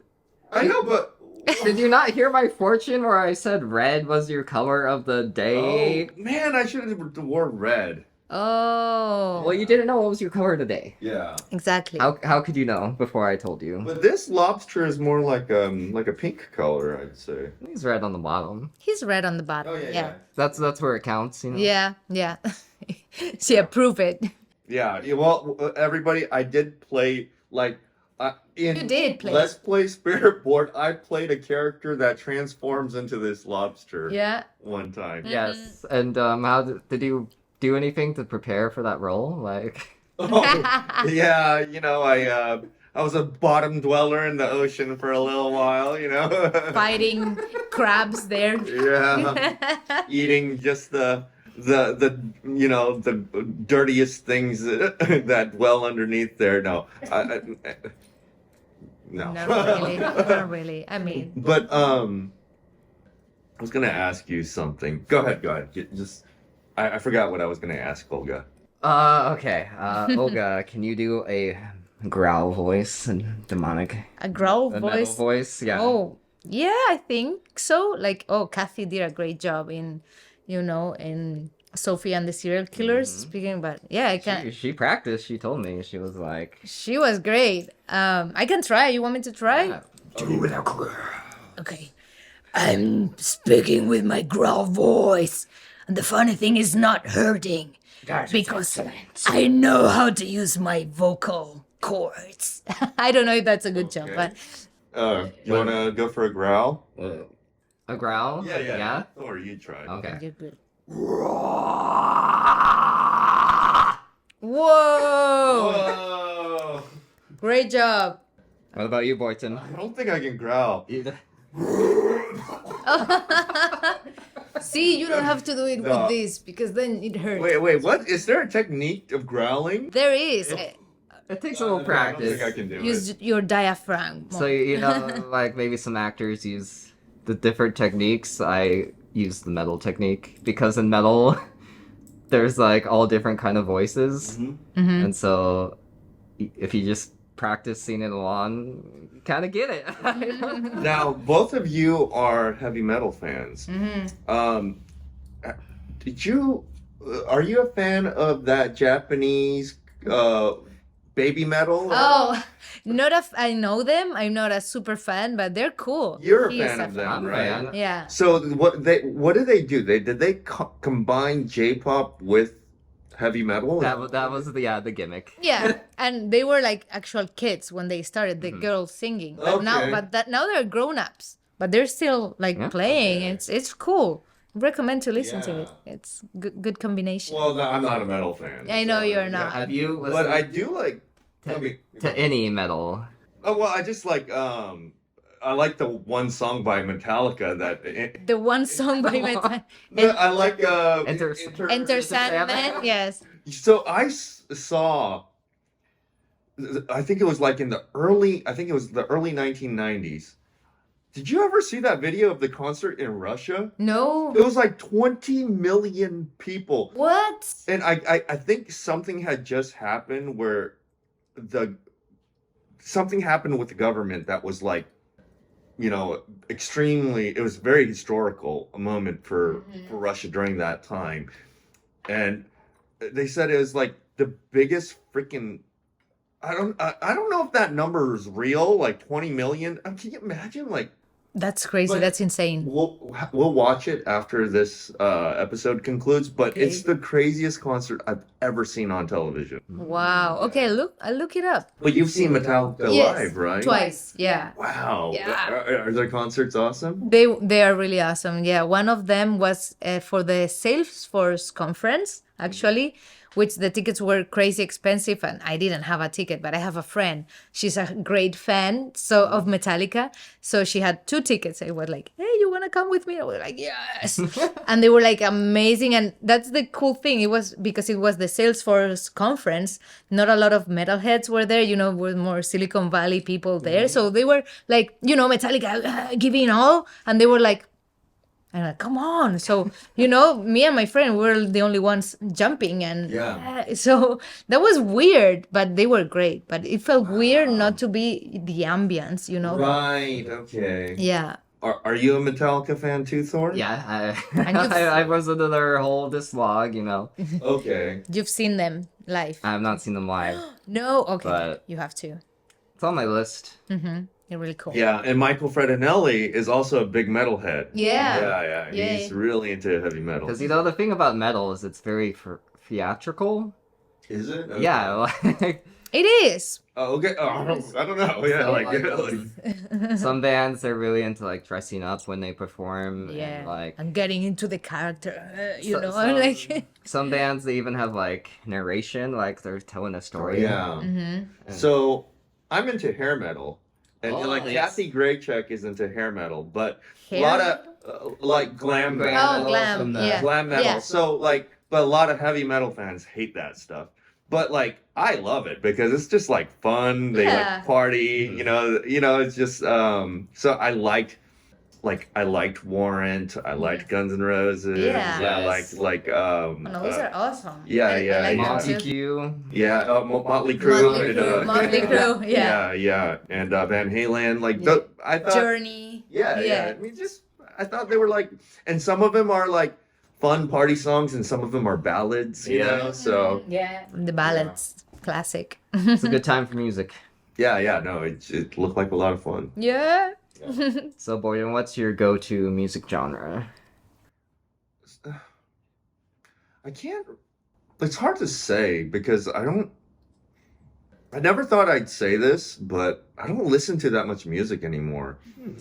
So like when I listen to it, I just like to listen to ambient music. So sometimes I'll play some jazz in the background, Okay. like coffee shop music. But when I'm at the gym, I like to, even at the gym, I mostly listen to podcasts now. It's crazy. Okay. Yeah. But like when I do want to get hype at the gym, I'll play some sort of EDM or funk. Funk is that PHONK. That's the genre. Punk. Okay, I don't know it.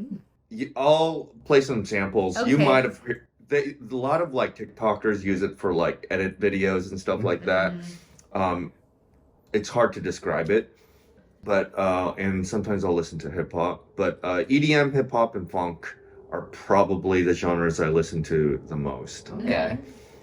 Outside of that, I don't know. Well, that sounds a good combination, of Yeah, different Yeah, genres. Yeah. Mhm. So I used to be huge into EDM, Mm-hmm. but not so much of the newer talent. But a lot of people that I used to follow back in the days, like Armin van Buuren, Paul Oakenfold, Tiesto, like these. I don't know if you know. I have no idea what you're talking They're all, about. they're all DJs basically. Oh, okay. Yeah. Okay, cool. So yeah, it's like when you guys name off like heavy metal bands. Yeah, you're like, what? So let me ask you this: how many heavy metal genres can you name? Oh, let me try. Okay. Is heavy metal on its own? Yeah, that's Okay. that's like the classic style. Heavy metal, black metal, That's fine. death metal, Yep. dark metal. Dark darkish metal, gray metal, I'm just blue metal. guessing. I don't know. That's all I know. That's Okay. good enough. That's pretty good. I don't know if I can name a lot more. Like Let's see. There's gothic metal. fake we got thrash. thrash. What is thrash metal? That's like Metallica. Yeah. Like in their prime. Okay. Yeah. The Megadeths. What is Pantera? Groove metal. Groove metal? Okay. They were hair metal. Yes. before At the the 90s, beginning, yeah. they were hair metal. Yes. They kind of tried to bury that, but Yeah. Okay. you look But into their past. it's there. Okay. And And what There's else? There's new metal. New metal that was popular in the. Oh, is that like Kid Rock and like? That was like Korn and Limp Bizkit era. Oh yeah, yeah, Mhm. Limp Bizkit. Yeah. Yeah. I'm sorry. Yeah, that was new metal. Mm-hmm. And I don't know. I think I stopped avant-garde it. metal. That's like the experimental Folk metal. folk too. metal. Yeah. Industrial metal. Yeah.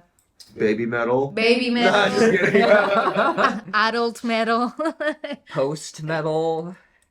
Post? Okay. Really? Yeah, there's Okay. there's like a post genre. It's like Okay. chill black metal. It's kind of Okay. weird. Now you know a lot. He's the guy about metal. He knows. Wow. Like. Doom metal. That's like the slower tempos. Okay. That's all about the riff. And then there's Death Doom. That's like Okay. doom metal with the like growls. Mm-hmm. And Is then, there like electric metal or like techno? techno? I mean, that might A little bit like consider like industrial kind of. yeah. But for example, what is Rammstein? Because it's a little bit of They're like kind of considered industrial. Yeah. yeah. Okay. Okay. I'm a big fan of that. But Okay. And then you have Funeral Doom, which is like funeral doom. yeah. Wow. Is that music for funerals? It's like they play the music like super slow, and it's like it's more like for like kind of an ambient creepy vibe. Okay. Okay. But yeah, All yeah, right. there's a lot of weird experimentation you can find if you dig deep enough. Okay. All right. I don't think you're interested in that.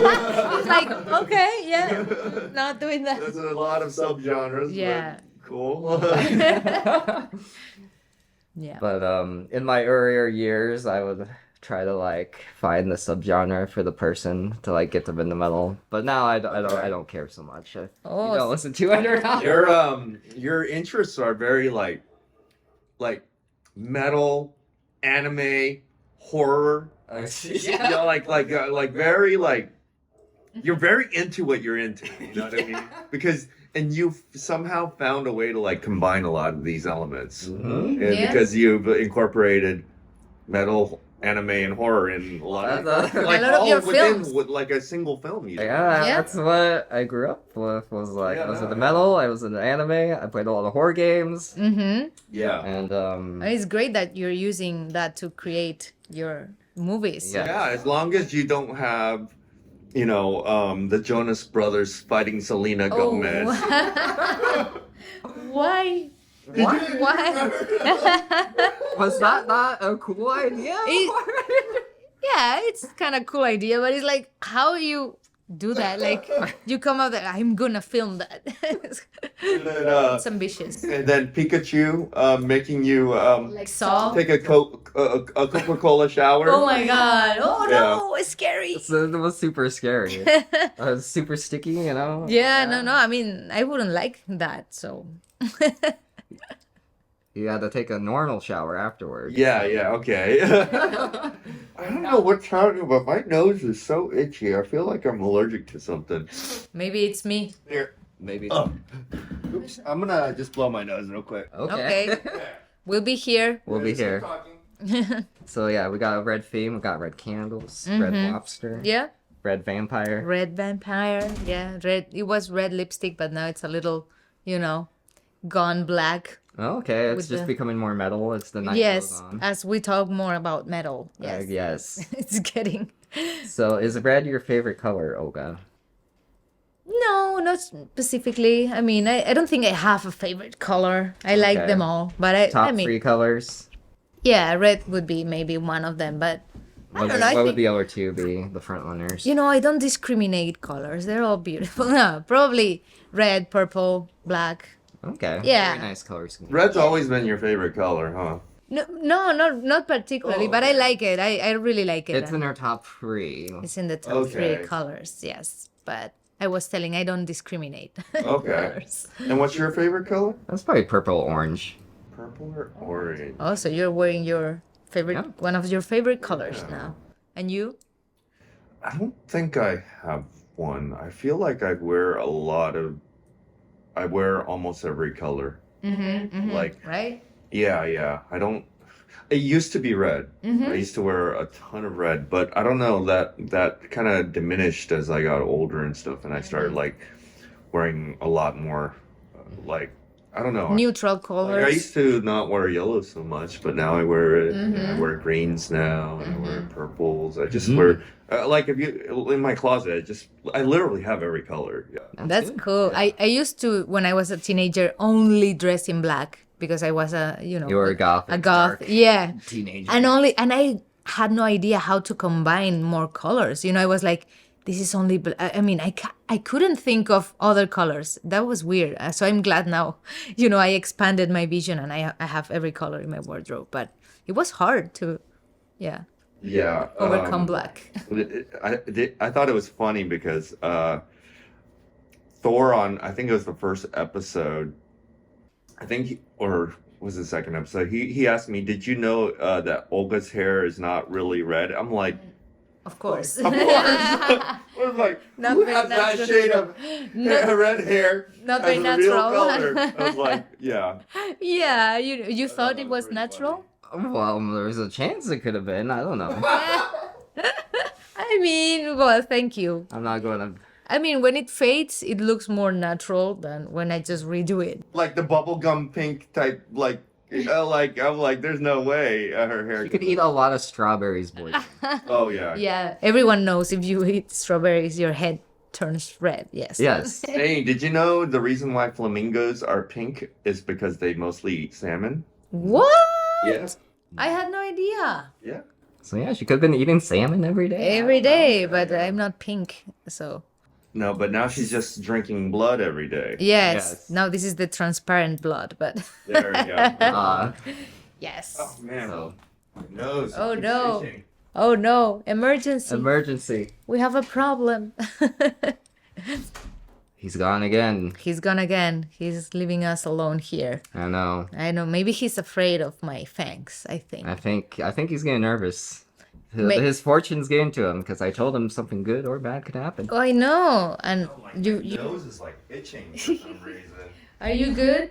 Yeah, it's just like I have to keep like I don't know. I don't know if it's in my nose or on my nose or what. Like I'm like, ugh.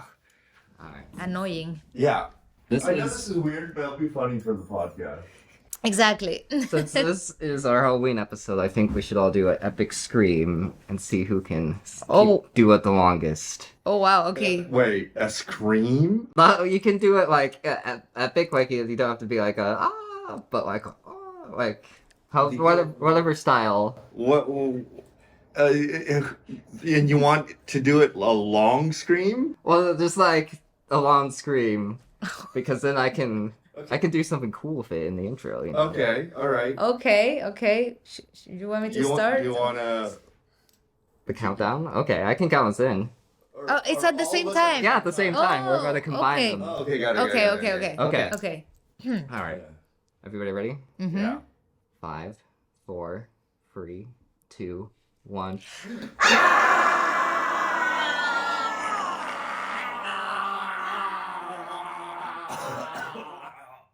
Wow. I was like the first one out.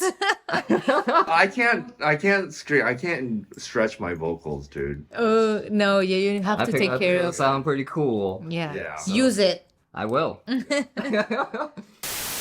So, Boynton, why is this episode at nighttime? It's kind of weird. We did the previous two in the daytime, right? Like, why are we breaking continuity, I guess? I don't know. I mean, it's a nice night. You know, it's close to Halloween. Should we do more episodes at night? What do you think? I think so. Yeah, it's interesting because I couldn't have come during the day. Oh, are you busy schedule? What's Busy going on? schedule. Maybe the sun is a little, it's a little bit of my enemy. And now, Really? I'm kind of getting hungry right now. Oh, you're doing this vampire shtick thing, huh? Oh, I like Yes. how you're in character. I That's am awesome. in Oh, oh shit! She really is a vampire.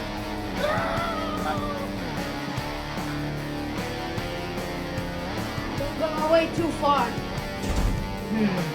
Now this podcast is mine. I'm here!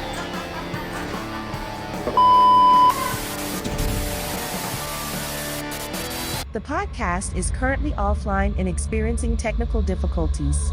Please proceed to the next available podcast. The podcast is currently offline and experiencing technical difficulties. Please proceed to the next available podcast.